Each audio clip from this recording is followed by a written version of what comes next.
اور پھر وہ اس میں ہمیشہ رہیں گے، انہیں اس سے نکالا نہیں جائے گا۔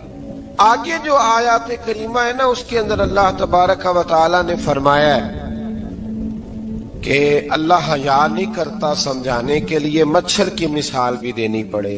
فرمایا قرآن سے کچھ لوگ ہدایت حاصل کرتے ہیں اور کچھ گمراہ ہو جاتے ہیں۔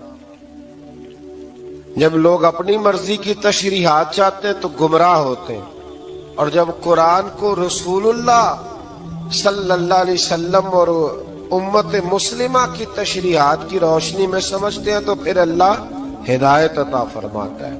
پھر اللہ تبارک و تعالی نے آگے ارشاد فرمایا حضرت آدم کی پیدائش کا واقعہ۔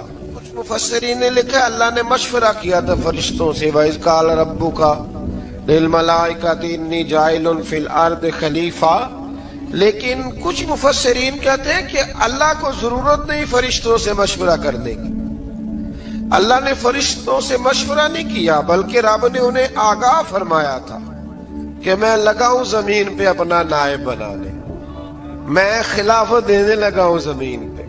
اب یہ تو دینے والی کی مرضی ہے نا اس نے کس کو دینی ہے، یہ تو دینے والے کی مرضی ہے نا اس نے۔ تو کچھ لوگ کہتے ہیں کہ دینے والے سے زیادہ ہمیں پتہ ہے، تو فرشتوں کو بھی یہ اجتہادی خطا ہو گئی، کہنے لگے یا اللہ اسے نہ بنانا، یہ فساد کرے گا، یہ خون ریزیاں کرے گا۔ تو اللہ نے فرمایا جو میں جانتا ہوں وہ تم، اللہ اکبر۔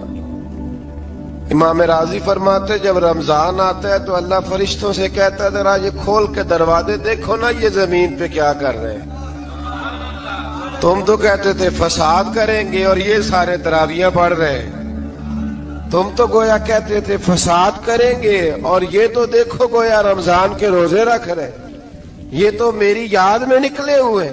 تم کچھ کہتے تھے اور دیکھو میں نے تمہیں کہا تھا نا جو میں جانتا ہوں وہ تم۔ اللہ نے پھر حضرت آدم علیہ السلام کو تمام زمانے کے علوم عطا کیے، علم سکھا لیا، تو فرشتوں سے کہا تم بھی ان چیزوں کے نام بتاؤ، تو وہ بتا سکے نہیں۔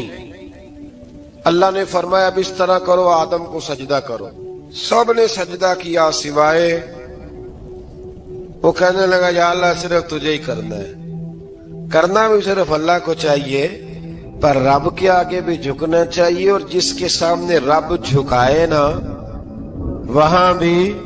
اور یہ جو عاجزی ہے نا، یہ جو جھکنا ہے یہ علم کے آگے ہے۔ ہماری مصیبت یہ ہے کہ ہم علم کے آگے بھی گردن جھکانے کو تیار نہیں ہوتے، وہاں بھی ہم خود عالم فاضل بن جاتے ہیں۔ تو فرمایا کہ سب سے کہا سجدہ کرو، سب نے سجدہ کیا سوائے ابلیس کے، تو پھر ہوا کیا وکان من الکافرین، وہ کافروں میں سے ہو گیا۔ پھر اللہ نے حضرت آدم کو اور جناب حوا کو نا مقام دے دیا جنت میں رہنے کے لیے، اور کہا سارا کچھ کھانا، درخت کے قریب نہ جانا۔ ابھی آپ کسی سے کہہ دیں تھوڑا سا کہ پیچھے نہ دیکھنا، یعنی اگر میری سمجھ لے ادب کی وجہ سے کوئی 1.5-2 منٹ یا 6 منٹ نہیں بھی نہ دیکھے گا تو سوچے گا ضرور کہ پتہ نہیں اب پیچھے کیا ہے، مصیبت کیا ہے۔ یعنی آپ کہہ کے دیکھ لیں کسی کو، پیچھے نہ دیکھنا فطرت ہے نا انسان کی، وہ جستجو کرتا ہے، کہا اس درخت کے پاس نہ جانا۔ تو حضرت حوا سلام اللہ علیہ کہتے ہیں دل میں خیال رہتا تھا کہ آخر ہے کیا درخت کے پاس۔ یہی انسان کا عقیدہ توحید ہے کہ جہاں سے رب منع کر دے وہاں وہ منع ہو جائے، اور یہ ان کی خطا نہیں تھی، یہ اللہ کی حکمت تھی، چونکہ رب نے تو پہلے کہہ دیا تھا بنایا ہی زمین کے لیے، تو یہ تو سارا کچھ ہونا تھا تو زمین پہ آنا تھا نا۔ تو حضرت حوا اور جناب آدم کے پاس شیطان آیا، اب اس کو نکال تو دیا تھا پر ابھی اس کا جنت میں آنا جانا بند نہیں ہوا تھا، یہ بھی اللہ کی حکمت تھی۔ تو وہ کہنے لگا تمہیں پتہ ہے بعد میں مر جاؤ گے؟ تو حضرت حوا کہنے لگی کیا موت بھی آئے گی؟ کہاں، اس کی تکلیف بھی بڑی ہوگی، تو پھر بچیں گے کیسے؟ تو کہنے لگے پھل کھا لو اس درخت کا، تو بچنے کے لیے پھل کھایا تھا۔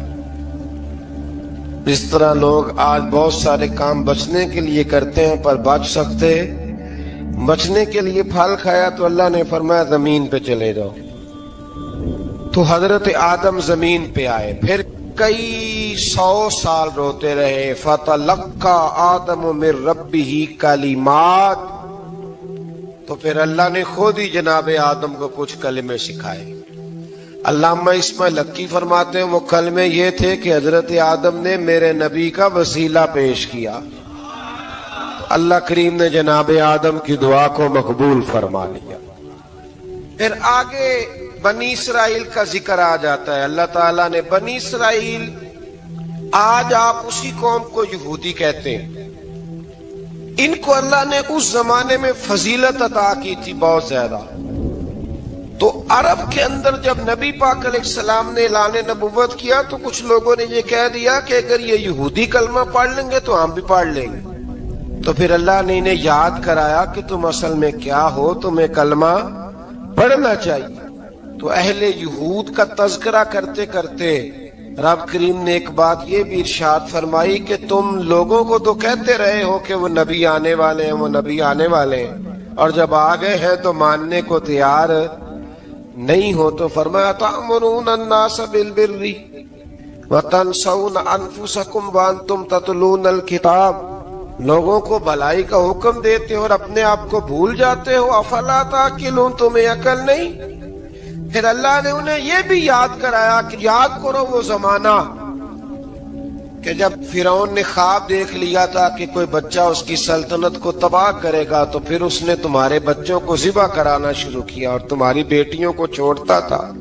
فرمایا یہ بھی تو تم نے دیکھا، میں نے تمہیں پھر تم سے کہا جہاد کرو قوم عمالقہ کے خلاف، تو مقام طیہ میں جا کے یہ لوگ کہنے لگے ہم سے جہاد نہیں ہوتا، اللہ نے انہیں ایک میدان میں قید کر دیا۔ بڑی دلچسپ بات، قید تو لوگ ہوتے ہیں نا چار دیواری میں، تو اللہ نے بنی اسرائیل والوں کو جب انہوں نے کہا ہم جہاد نہیں کریں گے تو اللہ نے میدان میں قید کر دیا۔